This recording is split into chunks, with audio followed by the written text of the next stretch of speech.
ప్రకృతి ప్రకోపానికి హిమాలయాలు అల్లాడుతున్నాయి. నేపాల్ను ముంచెత్తిన జల ప్రళయం ఇంకా శాంతించలేదు. ఇప్పటికే 470 మందికి పైగా బలి తీసుకోవడమే కాక మరో 1400 మంది జాడ లేకుండా పోయింది. గల్లంతైన వారిలో వందలాది మంది భారతీయ యాత్రికులు కూడా ఉన్నారు. ఇది చాలదన్నట్లు నేపాల్కు మళ్లీ పెను ప్రమాదం పొంచి ఉందన్న హెచ్చరికలు దేశ ప్రజల గుండెల్లో గుబులు పుట్టిస్తున్నాయి. ఎగువన పేరుకుపోయిన వ్యర్థాలతో కృత్రిమ సరస్సులు ఏ క్షణమైన బద్దలవుతాయని నిపుణులు హెచ్చరిస్తున్నారు. ఇంతకీ నేపాల్ సరిహద్దుల్లో ఏం జరుగుతోంది? ఆ సెకండ్ వేవ్ ముప్పేంటి? భారత్పై దీని ప్రభావం ఎంత?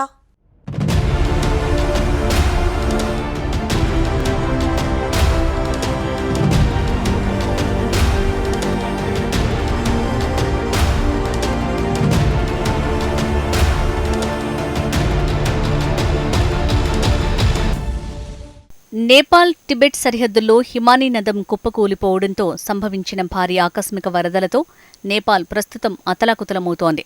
ఈ ఘోర విపత్తు నుంచి నేపాల్ ఇప్పుడిప్పుడే కోలుకునేలా లేదు.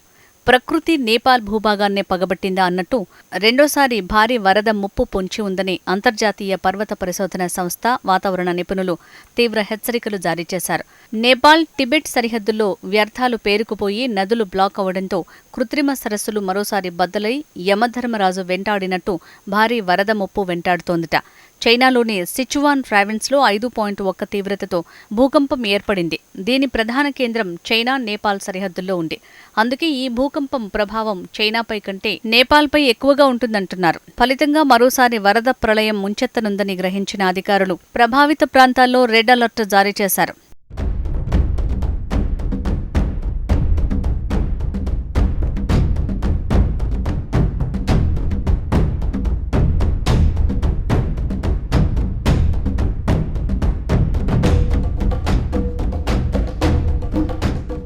నేపాల్ టిబెట్ సరిహద్దుల్లో భారీ హిమపాతం వల్ల ఏర్పడిన బ్యారియర్ లేక్ రానున్న 72 గంటల్లో ఎప్పుడైనా బద్దలయ్యే ప్రమాదం ఉందని చైనా తీవ్ర హెచ్చరికలు జారీ చేసింది.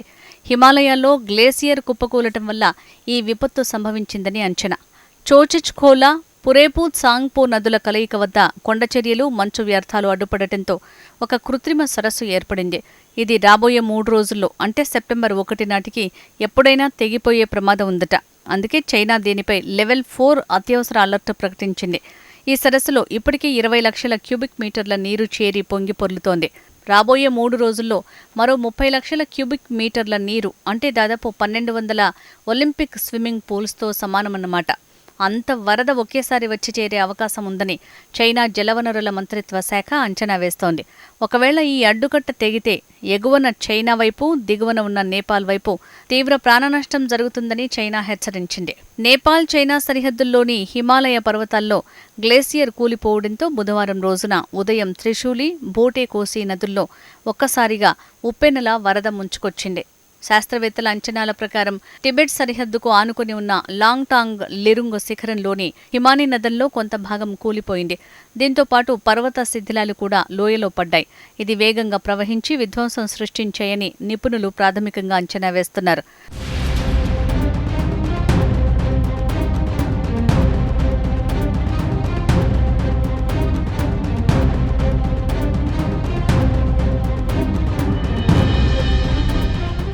వరద విలయం తర్వాత వరద ముంపు ప్రాంతాల్లో కొండచర్యలు, వ్యర్థాలు పేరుకుపోయి నదీ ప్రవాహాలు ఆగిపోయాయి. దీంతో చైనా నేపాల్ సరిహద్దుల్లో భారీగా నీరు నిలిచిపోయింది. ఇవి ఏ క్షణమైనా బద్దలైతే ఎగువ నుంచి సెకండ్ వేవ్ వరద ముంచుకొస్తుందని నిపుణులు హెచ్చరిస్తున్నారు. బోటేకోషి, త్రిశూలి నదీ తీర ప్రాంతాల ప్రజల్ని, సహాయక సిబ్బందిని నదులకు దూరంగా సురక్షిత ప్రాంతాలకు వెళ్లాలని నేపాల్ విపత్తు నిర్వహణ సంస్థ ఆదేశించింది.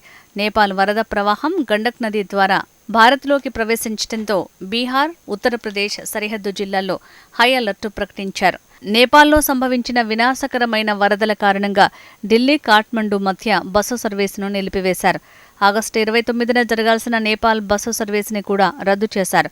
అయితే వరద ప్రభావిత ప్రాంతాల్లో సహాయక చర్యలు ఇంకా కొనసాగుతున్నాయి. పరిస్థితిని అంచనా వేయటానికి, బాధితులకు సహాయం అందించడానికి యూనిసెఫ్ సభ్యులు నువాకోట్కు చేరుకున్నారు.